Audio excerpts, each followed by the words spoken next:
Hi, I'm Madeline Brice. I am at the Bunker Center for the Arts, and I am going to talk about my solo exhibition, Okay, Okay, and Other Lies We Tell Ourselves. My work for the show stems from the little lies that we tell ourselves just to get by or to convince ourselves that something that we're struggling with isn't a problem. A lot of the work that I made for this show is about my continued struggle with substance abuse issues and kind of like where that has led me to. It's actually wonderful to be talking about that because I'm about to hit my month sober as I head into a year of sobriety. Not for any particular reason, not like anything bad happened.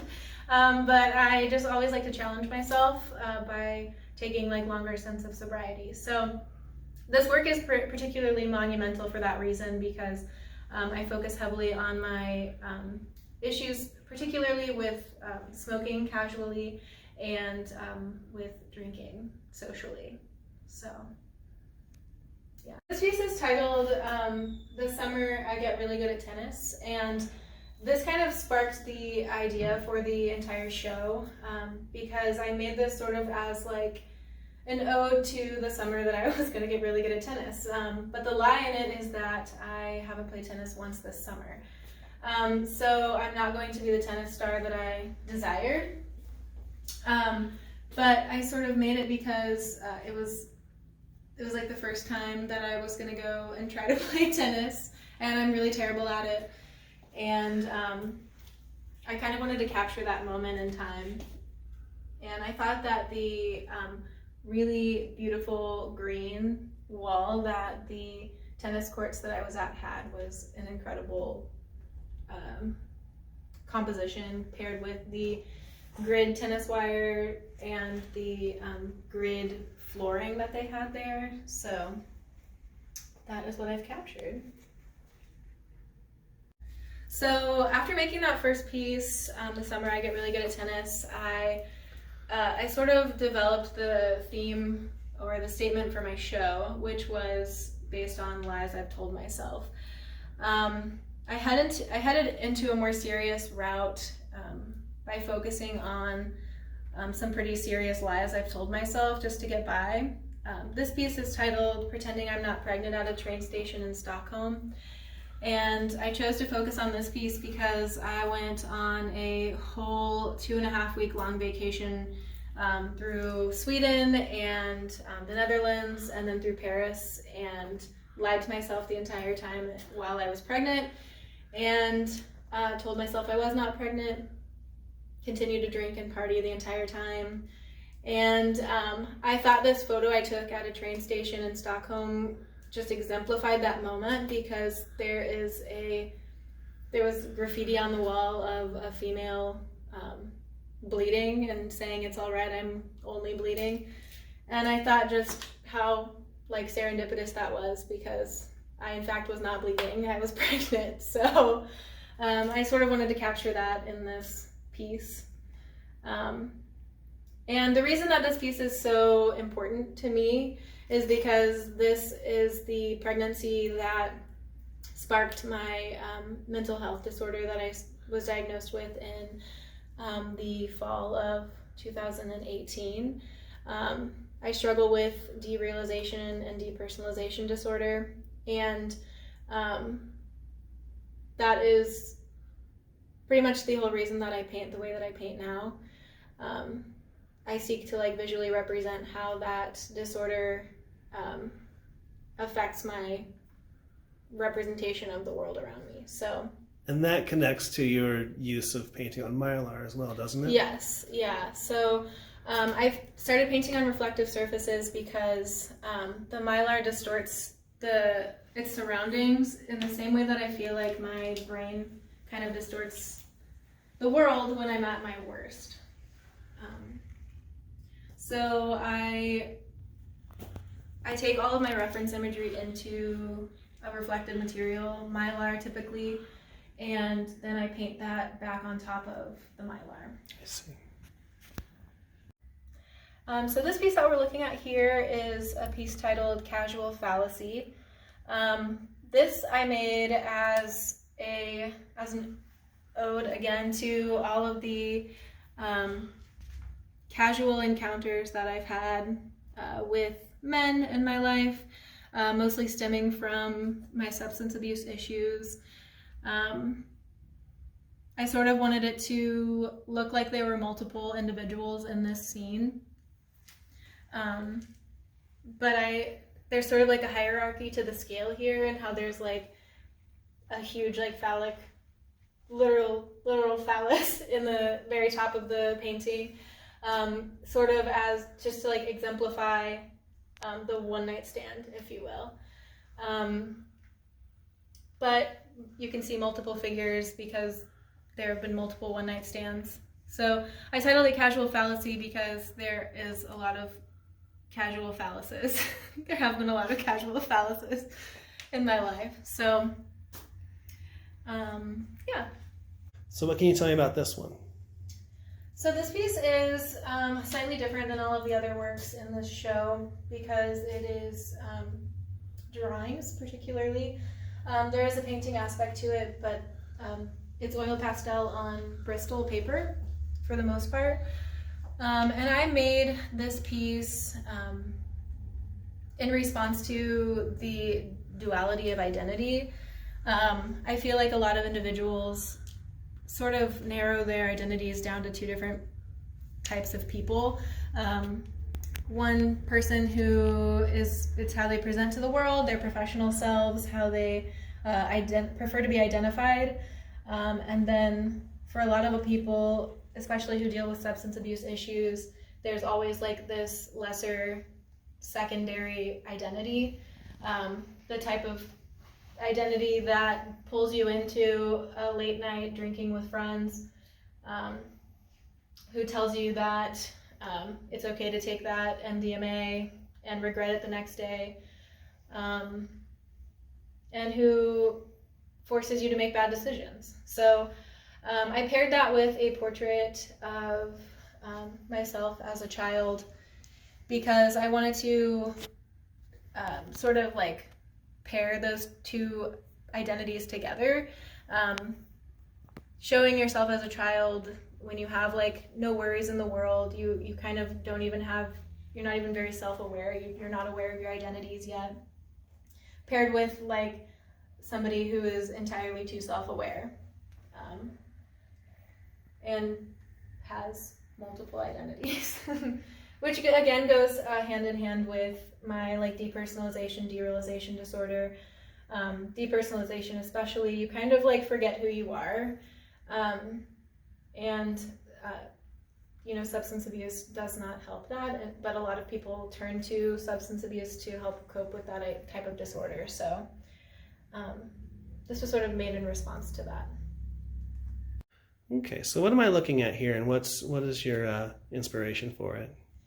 So with this install, I really wanted to incorporate some three-dimensional elements into my work. I've been super drawn towards like just three-dimensional work in general lately, and I thought that it would be a really interesting concept to try to focus on the amount of just waste that you kind of produce from drinking, especially if you're like a beer drinker or if you prefer to drink from cans of any sort of liquor. So I sought to create a bunch of different cans made out of grid wire to exemplify the amount that any one person could drink in any one setting. So there's 6 beer cans here, and for the average person that would probably equal a blackout, or if maybe they're Trulies or White Claws, what have you. For the average person that would probably equal a blackout. And I paired that with the material of grid wire because for a lot of people, alcohol is imprisonment, like they are tied to it. So I wanted to just sort of tie those two concepts together, those two ideas together, and exemplify the cage that alcohol can put people in. So then that probably connects in a way to the cigarettes. Yes, very much so. I also made these cigarettes out of grid wire and transfer paper, a little bit of spray paint, and plywood and cement. There's 4 cigarettes here because at my worst, I will never allow myself to smoke more than 4 cigarettes in one day. At my best, it's 0. So that's the reason that there's 4. And I made this as an ode to my struggles with smoking. I've probably been an on and off smoker, hence the name casual smoker, for probably about 4 years now. And I wanted to make a piece in response to that. Okay, so now we have a piece titled I'll Only Have a Couple. This is oil on mylar on plywood with grid wire and a photograph of myself on tintype that my friend Paige Whitcomb took. The painting itself is of my best friend Kristen, and I started actually painting these portraits of her, like really close-up portraits of her drinking alcohol, because her and I, we would drink a lot. And this was actually, the photo for this was taken on a trip to Costa Rica. And I took probably about like 10 or 12 photos of her really close up like this, drinking alcohol. And I chose this one in particular to incorporate into this piece because this night in particular was one of those nights that we told ourselves we weren't going to drink. And so lo and behold, we ended up at a restaurant and we said we'd only have, like 1 or 2. And the night is a blur. And so I incorporated that with the grid wire over the top of it, which ties back into my sculpture of the grid wire cans, just to sort of like reiterate the hold that alcohol has on you and the little lies that you'll tell yourself each night when you choose to have a drink and choose not to stop. Okay, so this piece is another portrait of my friend Kristen having a margarita, again in Costa Rica. And this piece is titled, Okay, One More. And this is when you're at that point in the evening and you're like, okay, I probably should stop drinking, like I don't need any more, but you're like, okay, I'll just have like 1 more, that'll be fine, and then I'm gonna go home. And so that is this piece in a nutshell. I added the grid wire can in its natural element because I wanted to sort of make it a shrine for that, like, okay, 1 more, like this is going to be the last one, and how you like savor that drink, how it's going to be the last one for the night, you go home, you're done. Okay, and then this is the last piece in that series of 3. It's titled This Is the Last One. And this is my own version of like a shrine to your trashed self. This is the final drink of the night, the final drink that you probably won't remember. And it's made out of grid wire and aluminum, cardboard, and spray paint. And it is quite literally a shrine to the last drink of the night. Okay, so now you're looking at a piece oil on aluminum titled Partner SXE Identity. And this is a painting of my partner who identifies as straight edge, so somebody who is a sober person. And I incorporated this piece because I think that it's a really nice juxtaposition to the rest of the work that focuses solely on like substance abuse issues. As somebody who is not a sober person dating somebody who is a sober person, there's like a really big disconnect. Not in that he doesn't understand, it's more in that he just hasn't experienced the world in the same way that I have. And so I made this portrait of him facing away from the viewer, from me, from whoever, because I feel like in our relationship this is just a central point of disconnect. So that's why I chose to incorporate it in this show, because I feel like it exemplifies the range of relationships that you can have, and how somebody still might not know exactly where you are based on their own experiences. Okay, so this piece is like a little bit less serious, which I love.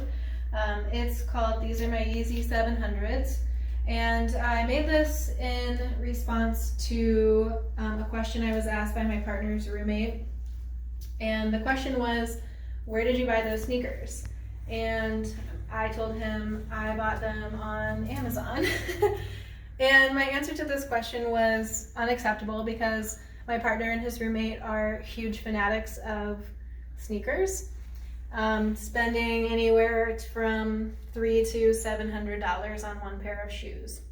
So I made this because the lie is that they're not Yeezy 700s, they're a pair of no brand sneakers from Amazon.